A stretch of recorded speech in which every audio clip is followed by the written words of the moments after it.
Welcome to Cinemophile, where we bring you the best in independent, documentary, and foreign films, and we talk to the people who made them. I'm your host, Mike Caspar, and you can find out more about the program by going to cinemophilepod.com. Igor is an aging truffle hunter, facing failing health and a disappearing woodlands while struggling to keep pace with the modern truffle trade. Into his quiet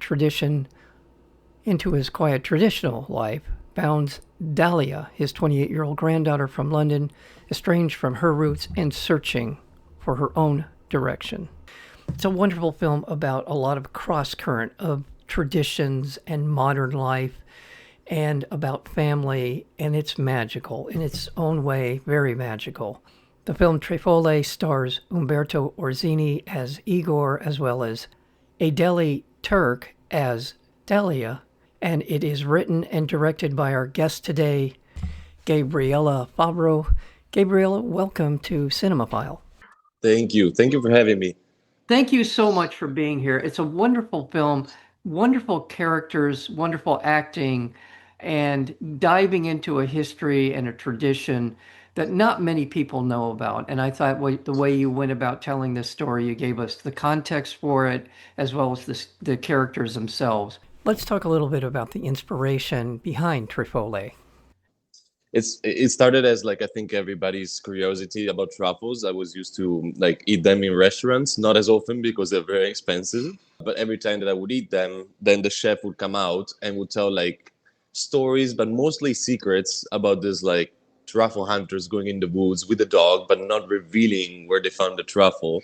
So there was a whole mystery and secrets being kept from me and Ydalie, my co-writer and lead actress. So we were just really curious to find out more about these truffle hunters. So we went to the Piedmont region in 2021. And we didn't have a script. We just wanted to meet as many truffle hunters as possible, as many farmers as possible, in general, institution, anybody that would want to talk about truffle world. And basically, we collected so many stories and we made the script out of those stories that the region told us, So in a way, we approached this as a documentary more than a fiction, but then it ended up being a fully fictional film. Well, what you're describing is very much what I was alluding to in the introduction, which is this film has a fable-esque quality to it. The magical realism, the behavior of the characters, the happenstance that occurs during the telling of the story. That's very much what this feels like.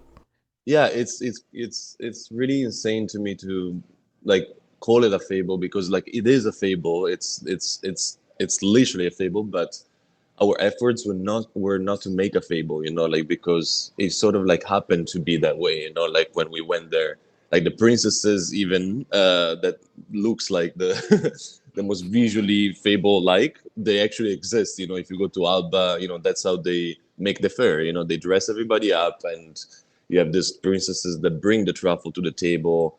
You see it's way more realistic than it is after you go there, but if you don't know that world, yes, it comes across as a fable, which is to me very curious that it ended up to be that way, Yeah. Well, in the arc of the characters, Dalia, there is a fable-like arc to her story, in addition to what you just described as the culture around truffles. And I've always been struck by this in the sense that so often the making of a film is reflected in the film itself. I feel like this, because you're describing this as kind of your own journey. I don't know how that happens so often that it sort of becomes part of the actual film itself. And that's what it feels like to me. Is that a good way to put it? It is. Yeah. I mean, the character of Dalia is basically my own self and Ydalie self. We were very lost. We lived in the cities for many years. And this film kind of brought us back to nature, being in the Lange region and meeting all these people. We really felt like Dalia, I think there was a dialogue also in the movie where Dalia says to Igor, "Oh, this is beautiful, the vineyards are beautiful." And Igor turns back to her and says "No, you don't understand. This is crap, they destroyed trees to make more vineyards, so he gets really grumpy. But that dialogue happened to us, when we went there. We met a truffle hunter that literally just told us that, and we said like, "Oh, the vineyards were beautiful," because we thought, we Yeah. were ignorant. Hmm. But we just, you see, like there's a lot of ourself in it, like it's from literally our perspective, and the whole arc also reflects this kind of like generational like lost or loss that I feel a lot of people my age live right now, where like we just feel like very lost, like I'm very uncertain in regards of like what's going to happen in the future. So we really wanted to tackle on a character that starts off like that and then finds her purpose through the movie, and in this case through truffle hunting. Well, and to that point, I'm just going to make an observation that it strikes me as someone who's older and has lived a while, and people who are coming into their own as they mature into an environment that feels very unreal. We live in a sort of, if we choose to, we can live in our phones, we can live on our computers, and in a world that doesn't exist in real life. I don't want to make this too Mm. much about that, but it does feel like it's an easy thing to want to believe Yeah, the yeah, world the world that Dalia is currently living in. It's you want to believe all of the I mean it seems pretty cool. And then you yeah. have the and then you're introduced her to Igor and his Umberto Orsini, who is wonderful, just a terrific performance on his part. Mm. And she's facing mortality, she's facing family issues, she's facing a lot of different things at the same time, and then being introduced into this world of trouble. So I like Mm. that. I like the way that those worlds clash in the film. I'm glad you tackle on because yeah, like again, it's the whole point of this film is to bring us back to what's important in life, which is nature. Where we come from, family.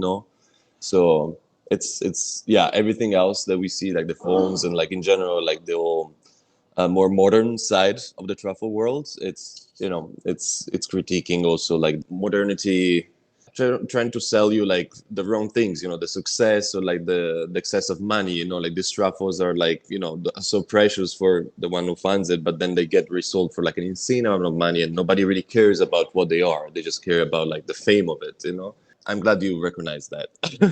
Yeah, well, and it's a terrific part of the film because I think it grounds this relationship between Igor and Dalia. It grounds the film, and I thought the way that first part of the film plays out, her getting to know him, whether or not he's still with us, and mentally and psychologically or not, is in a this yeah, it was a really great way to be introduced to the bigger picture of what I believe the film is about.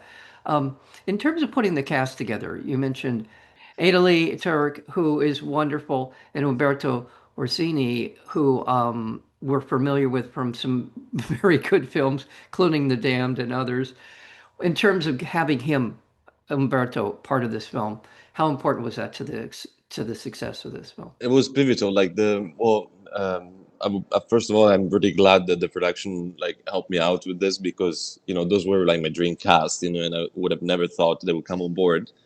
But thanks to the production, they did the all outreach, like the with the agents, and they were amazing.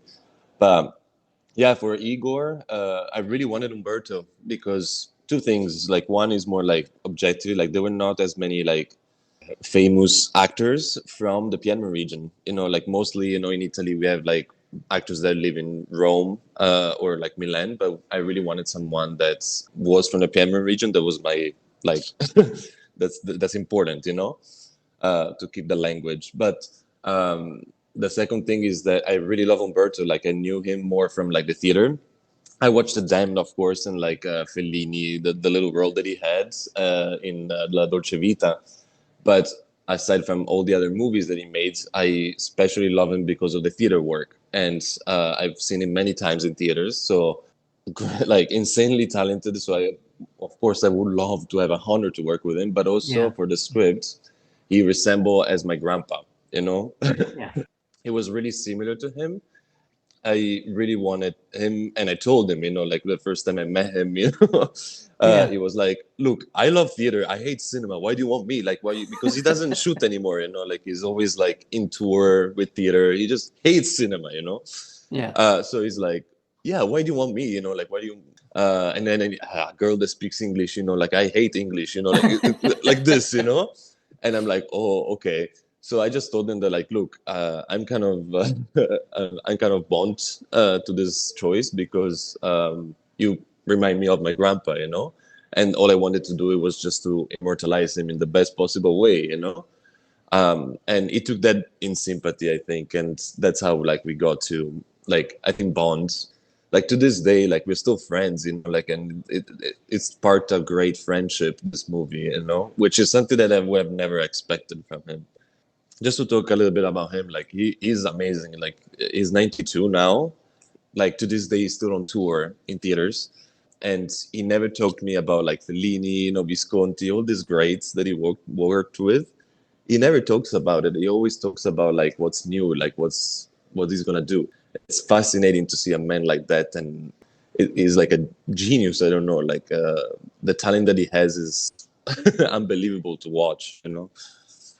Well, I think that's a great story, and I think there's a lot to be taken from that. The fact that he is focused on what's in front of him and not worried so much about what might or might not happen. I think that's a great lesson for all of us. Yeah, it was such an inspiring figure to have on set. That scene that you remember the scene of the monologue where he talks about that he found a truffle with Birba. He's in the bed. Remember that scene? Yeah, It's yes, yes. yeah, which is to those that didn't see it, is one of the most emotional moments in the story. That's like a 3 minutes monologue on his face, basically on a close up, and that was not part of the script. It was just it was improvised 2 days before the set, and that's just because we were reading the scripts and we wanted to like it wasn't working, and we wanted to find something else that could work. Again, he's a man that like really understands and loves the art form of acting so much that he's always going to try to improve. It's curious as a kid. That was a great scene, and you're absolutely right. And what was so striking about it, and I think now that you're talking about it, I can see the sort of the theater part of him coming out. Because how often when you're on stage, you're connecting with the audience as well as living that character, which I can't imagine anything more thrilling as for an actor to be in Yeah, front of a live audience. And but at the same time, he's on film, so he's not playing to the back row. He's playing to the camera or to you yeah. being there as well. It was a beautiful scene. You're absolutely right. I'm glad you said that. That's literally what we discussed. Like me and Italy were like, okay, look, Umberto, you are great at theater. We need to have a scene where you can showcase like that part of yourself. And yeah, and that's how the monologue came about. Like he's the only Yeah. one that can handle like 3 minutes monologue on a page. Absolutely beautiful. I can't go too much further and not talk about Burba, Oh um, yeah. because Burba has history. There's her own life before Hmm. we see her in this film. By the way, let's talk about Truffle Hunter because she was a part of that, the documentary of the Michael West. Yes. Yeah, Yeah, I didn't know, like, well, everybody told me about it, but yeah, I didn't know that she was part of the documentary up until I met her. But yeah, she's in this documentary called The Truffle Hunter. And in the documentary, I believe she's with her previous owner, Aurelio, which in between my movie and that movie, he died, he passed away. So her new owner now is Marisa Battaglia, which took care of her. And Birba had suffered, let's say, a little bit from this passage, but now she's yeah. really taken care of and like loved. And because of this movie, now she also got a statue in her hometown. Yeah, it's crazy. Yeah, yeah, like everybody saw her in the region. So like she's now a legit like star. She had a trailer on set. I didn't have a trailer on set. She had one. Like she was like very taken care of. She's amazing. It's as I always love to say this, but she's the only truffle hunting dog that we casted that she acted like a sage. I don't know, like she like usually truffle hunting dogs get excited when they find truffles, so they dig fast and they almost ruin the truffle.